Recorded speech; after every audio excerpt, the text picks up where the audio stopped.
nüüd see üks nüanss veel, mida võiks mõelda, on see, et Xiri puhul sa saad võtta lähteandmeteks erinevaid asju. Et see on nüüd veel üks põhjus, miks sa peaksid ise arvutama, mitte portaali oma kasutama, on see, et sa saaksid hakata Xiri arvutama näiteks sellest hetkest, kui su raha jõuab pangakontole.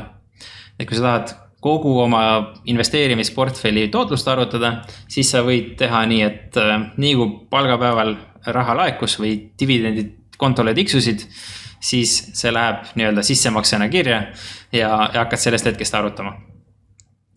Teine variant, kus saad hakata arvutama, on see, et sa kandsid raha mingisse ühisrahastusportaali ja siis see on see kuupäev, kus sissemakse tehti ja sa hakkad sellest hetkest tootlust arvutama. See on see, mida mina teen kõigis portaalides. Kolmas variant on hakata tootlust arvutama sellest hetkest, kui raha ära broneeriti. Et kui me räägime näiteks mingist kinnisvara projektist, siis seal võib, ma ei tea, nädala aega mõnikord näiteks raha kinni istuda ja siis alles läheb investeeringuks. Et kui selle nädala eest või kui sa nagu ei arvesta seda nädalat, siis võib tootlus kas tulla siuke tavapärasest suurem või siis väiksem.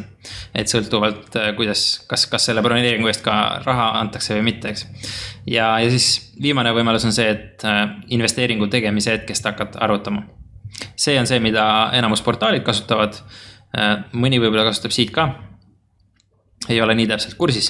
Aga mis siin erinevus on näiteks selle minu arvutuse vahel ja selle arvutuse vahel, on üsna suur erinevus see, et mina arvestan ka seisva raha ehk cash drag'i mõju tootlusele.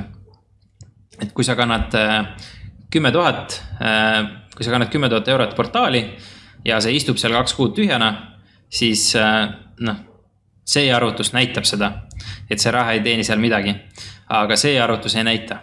Et paned 10 000 eurot portaali, 100 eurot investeerintakse ära, siis see arvutab tootlust 100 euro pealt, aga see arvutab tootlust 10 000 pealt. Et minu jaoks on see olulisem, sest et kui tootlus kukub, siis ma saan minna vaatama, mis toimub. Kui avastan, et raha liiga palju seisab, siis ma saan midagi ette võtta.